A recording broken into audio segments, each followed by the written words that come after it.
My name's Jeremy Tomley. Spike Richards with Saber Bats. My name is Tasha Messer-Williams. Benjamin Green.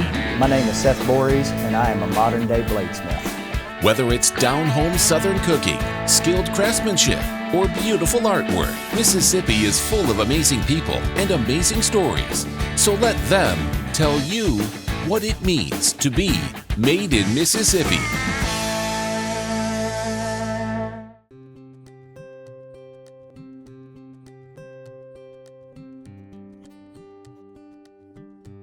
I'm Adam Trest. I am a painter and illustrator working in Laurel, Mississippi. I grew up kind of all over the Southeast. We bounced around for a little while. My dad was in the oil field, so we lived a little bit all over the place, South Louisiana, Texas. We were in Meridian for a little while and then landed here by the time I was 10. So lived in Laurel the majority of my life. My mom was a teacher, and so I went to school at St. John's downtown. And so because of that, I was able to, I got to experience a lot of things that were really interesting. St. John's is right across the street from the Lauren Rogers. So I was influenced by really amazing art at a really young age where I didn't realize I was being influenced by such great pieces. I vividly remember seeing a Rodin sculpture for the first time, or all of these amazing pieces we take for granted that the Lauren Rogers has. I saw them as a 9-year-old, a 10-year-old, an 11-year-old. We lived in the county, so after St. John's, I went to West Jones High School. So there I had amazing teachers that taught me in middle school and high school that really sort of nurtured my love of art and really helped me make the decision to pursue a career in design. This is where I work every day. I treat it like an office. I come in after I drop my kids off at school. We're here. I'm working from until it's time to pick them up from school every day. So super fortunate. My wife is the co-owner of the Caron Gallery South. It's the Laurel location of the Caron Gallery that's based in Tupelo, Mississippi. Kim Caron, about 12 years ago, started an art gallery in Tupelo, Mississippi, where she wanted to really highlight the work of artists in Mississippi. So artists that are from Mississippi, currently living in Mississippi, as long as there's some sort of relationship with Mississippi, they will, discuss representing artists in that criteria. And so we had an opportunity to open a second location, and my wife was at a place where she wanted to partner with Kim. And so the two of them now own the Caron Gallery and the Caron Gallery South, which is here in Laurel. And because of that, we're really beginning to reach South Mississippi artists to really give a full representation of the state. It's cool because we share inventory. So they're constantly driving back and forth, switching artwork out. So I'm fortunate enough to be one of the 40-something artists that are represented here. And so my work is in the gallery, but also I was able to rent a little studio space from them in the gallery as well. So I get to work here and also show my work in the front. One of my kids actually asked me this week, what was the very first painting I ever did? And it's weird because I remember it was a whale. Like I remember being, 5, 6 and around that kindergarten, first grade time and sitting down and drawing something and it being representationally what it was. Like someone else could look at it and tell me what it was. I didn't have to tell them. And I remember that was like core memory for me. And so when people ask me how long have I been painting? Well, as long as I could hold a paintbrush. And then after that, it really was because of the teachers and the influences that I had. And so painting for me is getting to express myself through a medium, right? My brother is very talented musically. He expresses himself through music.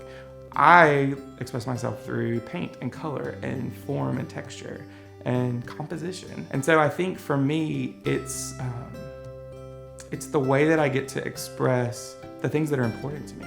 I always tell people that as a painter, the most important attribute you have when you're creating art is confidence, right? So when I was a kid, the first thing that I would have done would have been to carefully sketch out or research the thing that I was gonna draw and then, practice it in a sketchbook a lot. And as you grow technically as an artist, your confidence hopefully grows with that. And so now I don't really sketch as much anymore on a canvas. My sketchbooks are full of doodles and ideas and thoughts. But that's sort of where sketches for me stay. Whenever I start on a painting, a lot of the times now I just dive in. So I'll grab a paintbrush and just start blocking out a composition. And by composition, I just mean like where everything goes. You know, it's important. Does something run off the page? Where does your eye start? Where does your eye rest? All of these different thoughts have to be planned out and considered in order for a piece to be successful. I can't tell you how many times after working on a piece for hours, you come back and you go, it's just not working. And you just paint over it and start over again. And I think that's important. You know, like those lessons happen of, it's okay to start over sometimes. Like everything can't be fixed. So sometimes you fuss and you fight with a painting for hours and it's just not working. And the best way to do is just to start over. But by starting out by blocking out a strong composition, then that almost always sets you up for a successful painting, for sure. So the way that I paint, the best way to describe it would probably be like a revisionist method. And a lot of times when I start, the first thing that I do is very blocky. And by blocky, I mean messy. When I paint something to begin with, again, I have small children, and so they'll come in and be like, you've made a mess. Like, it looks like, as they would say, scribble scrabble. It's me blocking the ideas out on the canvas, and it's very messy. And then once you have everything in place and all the colors sort of on the canvas, coming back and revising all of those shapes. So using another color to clean up the lines and come back on top and clean up the form. And then once you have that, then you do it again. So right, everything's blocked in place, revise, and then you paint back over. And it's layer on top of layer on top of layer of these, painting over, cutting back in, painting over, cutting back in. And through all of that revision, eventually you get to a point where you have to be happy with it and you have to move on and go to the next one. I've been painting now professionally for 12, almost 13 years. So that's how long I've been out of school. And as soon as I got out of school and instantly went into being an artist, I wanted that to be my job right out of college. And so over the last 12 years, I've worked to develop a style that's recognizable for myself. It's the way that I really love to paint. It's a way that it's fun, especially having my work seen on television, seeing on social media. Like, I had a lady message me this week that her and her husband's favorite game was I Spy the Adam Trest in the houses that are redone, which is fun because they don't always say whose work is whose. But my goal is that you should be able to see a piece of my work hang on the wall and be like, I think that's an Adam Trest, which is really cool. My very favorite is when people come into the gallery and they walk past me to a piece of my work and go, oh my gosh, that's an Adam Trest. And I go, oh, well, thank you. And they go, oh, that you? You're Adam Trest? Yes, that's me. And so I love that I'm not recognizable, but my work is. And I think that's what a great honor as an artist, is that people know me through the work that I create. As a kid, I was heavily influenced by Walter Anderson. Like, it's something that's very obvious in a lot of my work. His work inspired me as a 9-year-old. What 9-year-old can say that? An artist inspired them, right? But I remember going into the Lauren Rogers and seeing a pot of his. He painted pottery for Shearwater Pottery as one of his side jobs to help, in his life. And there's one of his pots sitting on the shelf, and I just remember the lines and the pattern and the color that he used.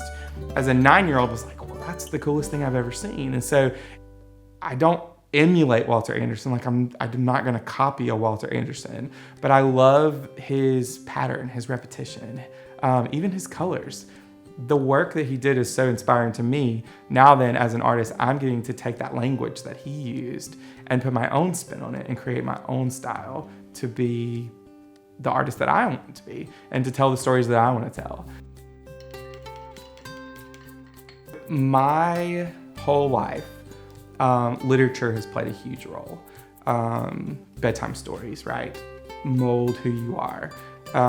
Telling stories. My mom was an English teacher, so constantly reading stories, being told stories. That influenced influenced me greatly as a young artist.